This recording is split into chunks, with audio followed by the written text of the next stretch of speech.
இன்னைக்கு சட்டமன்றத்தில் காவல்துறை மானிய கோரிக்கை வந்த பொழுது முதலமைச்சருடைய டிபார்ட்மெண்ட் அவர் அந்த கொள்கை குறிப்பில் தெரிவிச்சிருந்தார். 2022 23 நான் கருதுறேன். பக்கம் 20 2வது பரவாயில்ல சொன்னார், பள்ளிக்கரியில் கல்லூரிக்கரியில் 2348 பேர் கஞ்சா விற்றதாக கண்டுபிடிக்கப்பட்டது. அப்படின்னா கைது பண்ணுவீங்க 148 பேர், கண்டுபிடிக்கின்றவங்க 2348, கைது செய்யப்பட்ட 148. அப்படின்னா மற்றவர்கள் யாரு? திமுக காரர். அப்புறம் எங்க போய் கஞ்சா ஒழிக்க முடியும்?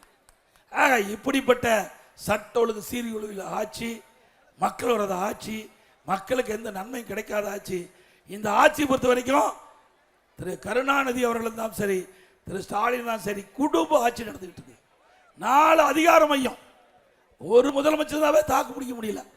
திரு ஸ்டாலின் ஒரு முதலமைச்சர், உதயநிதி ஸ்டாலின் ஒரு பக்கம் அதிகாரம், சபரீசன் ஒரு பக்கம், 10க்கு துர்காமா வந்துட்டாங்க. 4 பேர் தமிழகத்தை ஆட்டிப்படுத்தி கொடுக்கிறார்கள். இப்படி அதிகார மையங்கள் ஆட்டிப்படுத்தி கொண்டிருக்கிற காரணத்தினால்தான் இன்றைக்கு மக்களுக்கு இப்படிப்பட்ட துன்பங்கள் நிகழ்ந்து கொண்டிருக்க என்பதை நாம் எண்ணி பார்த்து வருகின்ற சட்டமன்ற தேர்தல் உங்களுடைய தேர்தல், மக்களுடைய தேர்தல். பொன்மனச்செம்மல் புரட்சி தலைவர் எம்ஜிஆர் ஏழைகளுக்காக தோற்றுவித்த கட்சி, மக்களுக்காக தோற்றுவித்த கட்சி. அவர் இருக்கின்ற வரை தமிழகம் ஒரு சொர்க்க பூமியாக மக்களுக்கு தேவையான திட்டங்கள் உடனுக்குடன் கிடைச்சது. அவருடைய மறைவுக்கு பிறகு எவ்வளோ போராட்டத்துக்கு இடையிலே மாண்புமிகு புரட்சி தலைவி அம்மாவர் அந்த பொறுப்பை ஏற்று அந்த இன்னலுக்கும் இடையிலும் தன் உடலை கூட பொருட்படுத்தாமல் நாட்டு மக்களுக்கு தன்னையே அர்ப்பணித்துக் கொண்டு மிக சிறப்பான ஆட்சி கொடுத்த தலைவர்கள் 2 தலைவர்கள், புரட்சி தலைவர் எம்ஜிஆர், புரட்சி தலைவர். 2 தலைவருடைய வழியிலே அம்மாவுடைய அரசு செயல்பட்டது.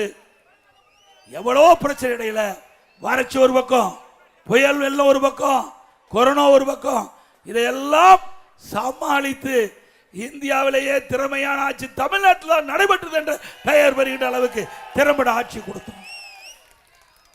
ஆக இப்படி ஒரு நல்ல ஆட்சி வேண்டும் தமிழகத்தை மலர நம்முடைய வேளச்சேரி சட்டமன்ற தேர்தலிலே நம்முடைய அனைத்து இந்திய அண்ணா திராவிட முன்னேற்ற கழகம் தேசிய ஜனநாயக கூட்டணியின் சார்பாக போட்டியிடுகின்ற வெற்றி வேட்பாளர் அறிவிச்ச அசோக் அவர்களுக்கு 2 சின்னத்திலே வாக்களியுங்கள். நம்முடைய சின்னம் புரட்சி தலைவர் எம்ஜிஆர் சின்னம், அம்மாவின் சின்னம், மக்களின் சின்னம், ஏழையின் சின்னம், தொழிலாளியின் சின்னம், வெற்றி சின்னம். வாக்களிப்பீர் இரட்டலைக்கு.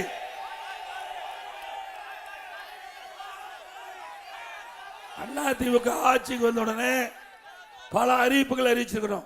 297 அறிவிப்புகள், முத்தான அறிவிப்புகளை அதிமுக சார்பா வெளியிட்டிருக்கிறோம்.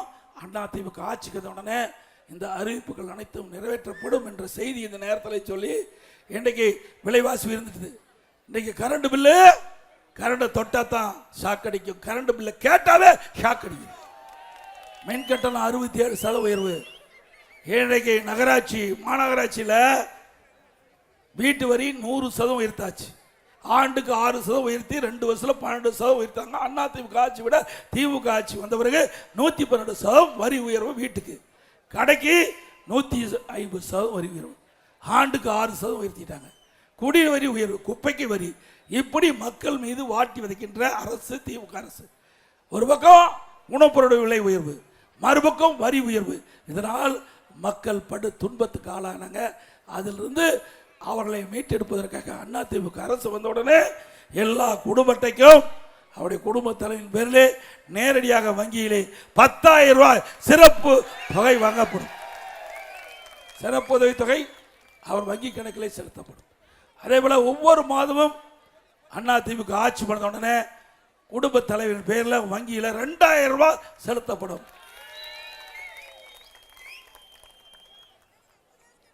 அதோட எல்லா குடும்ப அட்டைக்கும் விலை இல்லாமல் ஃப்ரிட்ஜ் வழங்கப்படும்.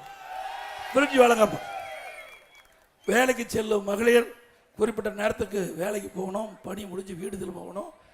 அந்த பெண்களுக்கு அம்மா இருசக்கர வாங்கணும், 5 லட்சம் பேருக்கு கொடுக்கப்படும். ஒவ்வொரு அம்மா இருசக்கர வாகனத்துக்கு 25,000 மானியம் வழங்கப்படும். ஒவ்வொரு ஆண்டும் ஒரு குடும்பத்திற்கு 3 கேஸ் சிலிண்டர் விலை இல்லாமல் வழங்கப்படும். ஆண்கள் தான் நகர பேருந்துள்ள கட்டணம்லாம் பயணம் செய்கிறாங்க. இனி சரி பெண்கள் தான் நகர பேருந்தில் கட்டணம்லாம் பயணம் செய்கிறாங்க. அதிமுக ஆட்சி பண்ணதோட ஆண்களும் நகர பேருந்தில் கட்டணம் இல்லாமல் பயணம் செய்யலாம். அதோட ஒவ்வொரு தைப்பொங்கல் என்றும் பொங்கல் தொகுப்பு கொடுக்கிறோம். இனி அந்த பொங்கல் தொகுப்போடு 1000 ரூபாய் உதவித்தொகை வழங்க பொங்கல் பரிசு கொடுக்கப்படும். நம்முடைய தாய்மார்கள் தீபாவளி பண்டிகை மகிழ்ச்சியோடு கொண்டாடுவதற்கு ஒவ்வொரு தீபாவளி என்றும் பட்டுப்புடவை வழங்கப்படும். தாய்மார் படித்த இளைஞர்கள் அவர்கள் பட்டப்படிப்பை முடிஞ்சு வேலை வாய்ப்பில் பதிவு செஞ்சு வேலை கிடைக்காம இருந்தால் வேலை கிடைக்கின்ற வரை அந்த பட்டப்படி படித்த மாணவர்களுக்கு 2000 ரூபாய் மாதந்தோறும் வழங்கப்படும். +2 வரை படிச்சிருந்தா 1000 ரூபாய் வழங்கப்படும். அதோட ரேஷன் கடையில் அரிசி கொடுத்துட்டு இருக்கிறாங்க, தரமான அரிசி இல்லை. இனி அதிமுக ஆட்சிக்கு வந்த உடனே கடையில் எப்படி தரமான அரிசி கிடைக்குதோ அதே மாதிரி தரமான அரிசி ரேஷன் கடையில் வழங்கப்படும். எவ்வளவு செலவானாலும் பரவாயில்ல, இனி ஏழை மக்களுக்கு தேவையான உதவிகளை செய்ய வேண்டியதுதான் எங்களுடைய தலையாய கடமை. அதுதான் எங்களுடைய தலைவர்கள் கண்ட கனவை நனவாக்கின்ற விதமாக ரேஷன் கடையில் வழங்குகின்ற அரிசி தரமான அரிசி, கடையில் வாங்குகின்ற அரிசியை விட தரம் இருக்கும். அதே போல ரேஷன் கடையில் விலையில்லா பருப்பு வழங்கப்படும், விலையில்லா சமையல் எண்ணெய் வழங்கப்படும். அதோட முதியோர்களுக்கு வழங்கப்படுகின்ற ஓய்வூதியம் உயர்த்தி வழங்கப்படும். அதோட அம்மா இல்ல திட்டம், இன்றைக்கு எல்லா ஏழைகள் ஜாதி மத பாகுபாடு இல்லாமல் அனைத்து ஏழைகள், அந்த ஏழைகள் வீடு இல்லாமல் இருக்கிறவர்களுக்கு அரசாங்கமே நிலம் வாங்கி அற்புதமான நகரத்தில் அடுக்குமாடி வீடு காங்கிரீட் வீடு கட்டி கொடுக்கும்.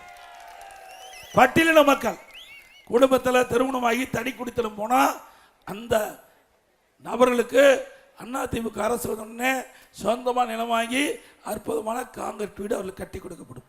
ஆட்டோ ஓட்டுநர்கள் அவர்கள் அந்த சங்கத்தில் பதிவு செய்து புதிய ஆட்டோ வாங்கினா 75,000 ரூபாய் மானியம் வழங்கப்படும்.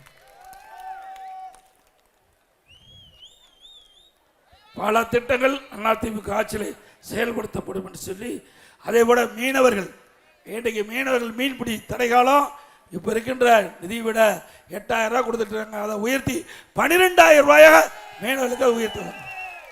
மீனவர்கள் கடலில் போய் மீன் பிடிக்கின்ற பொழுது ஏதாவது உயிரிழக்க நேரிட்டால் அந்த குடும்பத்துக்கு அவர்களுக்கு 25 லட்சம் ரூபாய் நிவாரணமாக அளிக்கப்படும். இப்படி பல திட்டம். அதே மாதிரி 500 லிட்டர் டீசல் மானியமாக அவர்களுக்கு வழங்கப்படும் என்ற செய்தி இந்த நேரத்தில் தெரிவித்து, அதிமுக அரசு உங்களுடைய அரசு, மக்களுடைய அரசு, மக்களுக்கு என்ன தேவை என்பதை அறிந்து செயல்படுகின்ற அரசு அதிமுக அரசு என்பதை இந்த நேரத்தில் தெரிவித்து, நகர மக்களுக்கு முழுமையாக பாதுகாப்பு வேணும்.